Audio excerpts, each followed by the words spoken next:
I'm going to keep reality wrecking. I'm going to keep it at number 3. And we're going to see if this really is the end. That's really good. That's Thank you. It was my number 1, but 2 other things seeped up higher.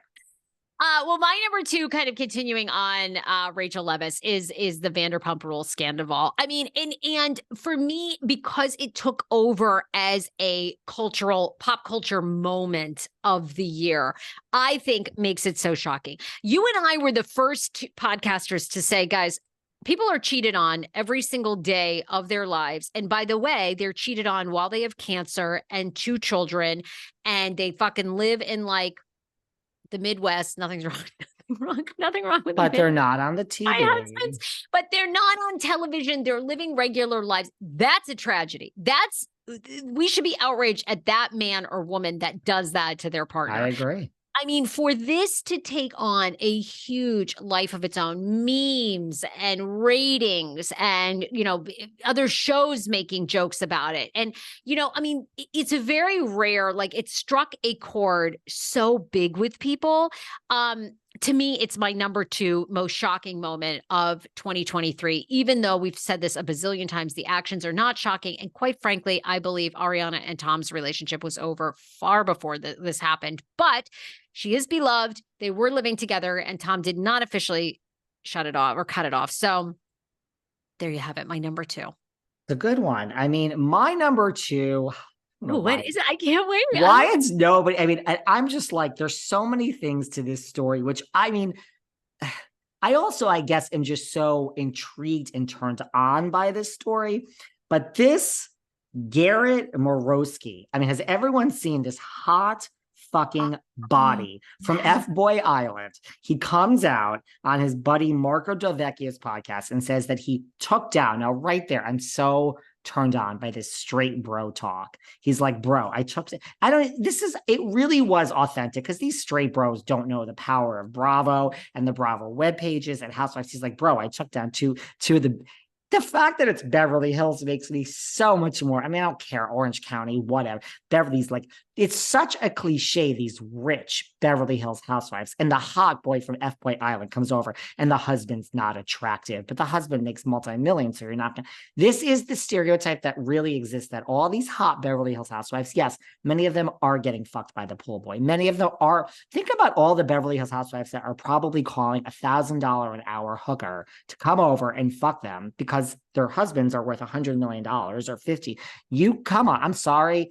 I am not. This is the realistic way the world works. When your husband has $50 million and looks like that, and you can get fucked all day by this hot guy, you probably spend $5,000 a day on the hot guy.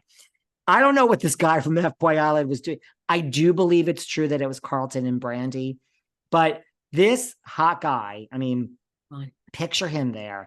And then Carlton's husband does have the rumors did have some contacts. So then after it's all, and then he's like, you're going to say, for everyone that doesn't know what I'm talking about, look this up. Garrett Morosky, he was on Marco Delvecchio's podcast. He said he took down 2 of the Beverly Hills housewives.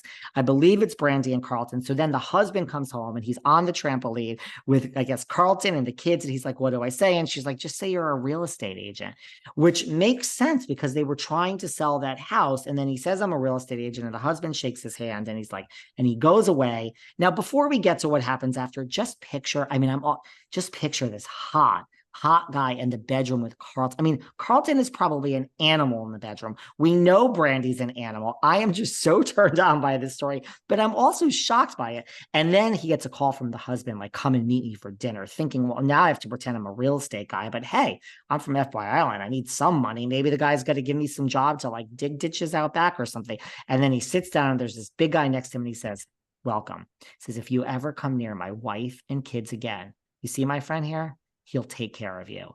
And then this hot guy scampers out of there. So the husband meets him on the trampoline and knows just what's going on, but just smiles because the kids are there. And this is such a shocking, interesting story. I love it. That is a juicy one. That is a juicy one because for that to have scandal in Beverly Hills is a big deal. That's a good one. This shocks me, not Tom cheating on Ariana when he's 40 years old and obviously has the ego, like his ego is there, his insecurity is there. No, it's shocking that Tom hasn't cheated 1,000 times on Ariana. Well, and PS, like we always said with Scandival, we're like the first, like, I don't even know how this escaped people, but they weren't married. They Like, weren't married. We were the first to go, hello, they were not married. There were no vows broken or ever said. Again, if Ken Todd and Lisa Vanderpump are headed for divorce because Ken Todd cheated, that would shock me. He worships her at the ground she walks on. But everyone look up this Garrett Morosky and he is just picture him behind closed doors fucking Carlton and Brandy. Oh. Number 2. That make last minute addition. 2. Yeah. My number 1, even though it was much earlier on your list, is Kyle and Mauricio split. I do think that I do think it was a slip of the tongue. I think they are completely getting divorced. And I think the saddest part is I think Mo is trying to fight for it and wants it, and she's completely out.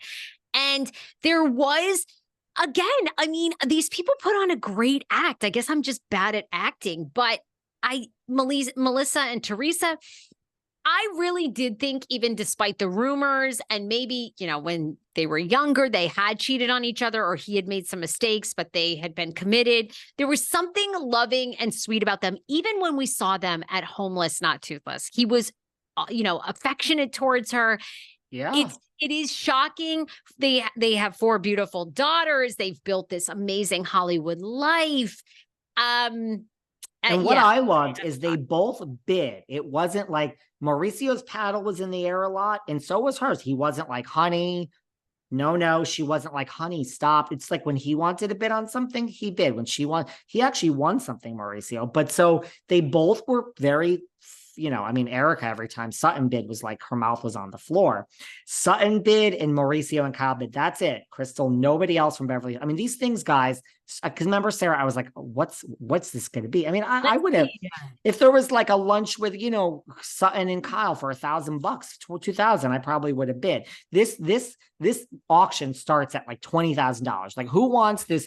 This is owned by Pele, the famous soccer player. We'll start the bidding at $50,000. I'm like, okay, Sarah, I'm not going to bid on anything here. I'm out of my fucking league. But I like that. No, you're right. That's a good one. My number 1, again, let's think of how we felt when this was announced. The Roni reboot. I mean, we have fired an entire cast.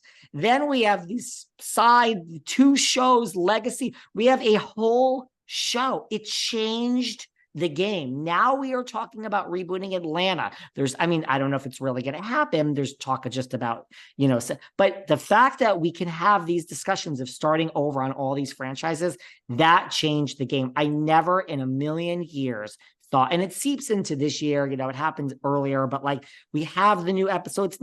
It doesn't shock me that necessarily this season 14 is a hit. It shocks me that we have fired an entire cast, spun off a sideshow. Jill didn't show up. We turned it into this, and Roni is rebooted. We fired a cast. Roni reboot. And every franchise is now susceptible to a franchise. It's my number 1. This is why you are the motherfucking David Yontef. I could not agree with you more. Some of your magic has seeped to me because obviously it was on my list as number 6. It is. I don't think people realize how hard it truly is. I mean, I've got news for you guys. I mean, a lot of shows are being canceled off of Netflix. I think Netflix is pulling back from their reality, while there really are 2 dominant reality TV networks, and that is TLC and that is Bravo. And it is so hard. So I thought that Andy would fall flat on his face. And I think, you can say whatever you want about Bravo and Andy, but for